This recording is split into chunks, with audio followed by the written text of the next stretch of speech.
കഴിയുമെങ്കിൽ പാനപാത്രം എങ്കിൽ നിന്നും നീങ്ങി പോകട്ടെ. എങ്കിലും എന്റെ ഇഷ്ടത്താലല്ല.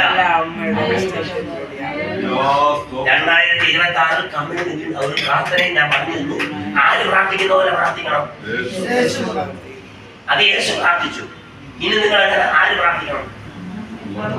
നിങ്ങൾ യേശുവിന്റെ ആരാ? മക്കളാണെങ്കിൽ എന്ത് ചെയ്യണം?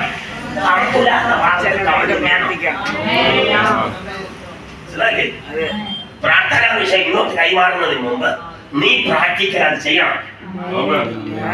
വേറൊരു പുള്ളി ഏലിയാവ് സാഷ്ടാംഗം വീണ് പ്രാർത്ഥിച്ചു. 2 രാജാക്കന്മാരുടെ പുസ്തകത്തിലാണ്. വിടുതൽ വേണോ? ഇപ്പൊ പൗലോസ് എവിടെയാ സഹോദരി നിൽക്കുന്നത്? കൂടാത്തത്. പ്രസംഗം കേട്ടോ?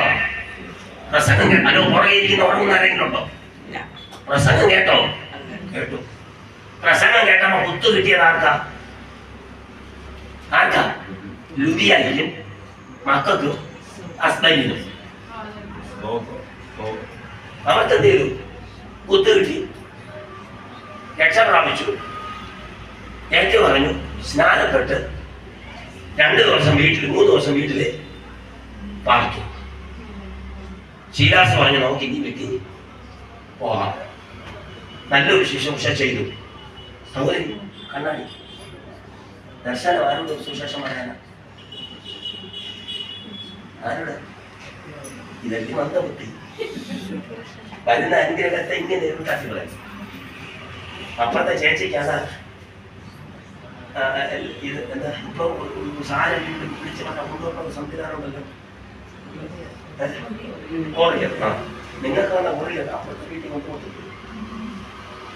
മനസ്സിലായില്ലേ? എത്ര തവണ നിന്റെ മുമ്പിൽ വിടുതൽ വന്നു. നിന്റെ രീതി നിനക്ക് എന്ന് കണ്ണുനീര് നിന്റെ കണ്ണിന് മാറിയിട്ടില്ല. എന്നാൽ 2026 4-ാം മാസം കഴിഞ്ഞ് വരുന്ന ആ ഡേറ്റുകൾ എഴുതിയിട്ടോ. ചില നഷ്ടത്തിൽ ദൈവം നിനക്ക് ലാഭമാക്കി തരും. എഴുതി വെച്ചിട്ട് അംശത്തിനോടുകൂടെ വന്ന് പറയണം, എനിക്ക് താങ്കളെ അറിയത്തില്ല, പക്ഷെ ദൈവത്തിന് നിന്നെ അറിയാം. അവൻ നിന്റെ തലമുറകളോട് ഫൈറ്റ് ചെയ്യുന്ന ഒരു മണ്ഡലം പരിശുദ്ധാത്മാവ് കാണിക്കുന്നു. ചില കൗശല ബുദ്ധിയായ അവൻ നാഗത്തിന്റെ ചില വ്യാപാരങ്ങൾ, അവൻ കുഞ്ഞുങ്ങളുടെ കൂട്ടുകളെ, അവരുടെ പഠനത്തെ, അവരുടെ ചിന്തകളെ അവൻ മാറ്റിക്കൊണ്ട് ഹല്ലേലൂയ പറയുന്നത് പോലും ചില സമയം അനുസരിക്കാതെ വേണം മറുതിരിപ്പിട്ട് അവൻ പുറകോട്ട് പിടിക്കുന്ന ചില മണ്ഡലത്തെ ദൈവാത്മാവ് കാണിക്കുന്നു. രാത്രി പ്രാർത്ഥിച്ചോ.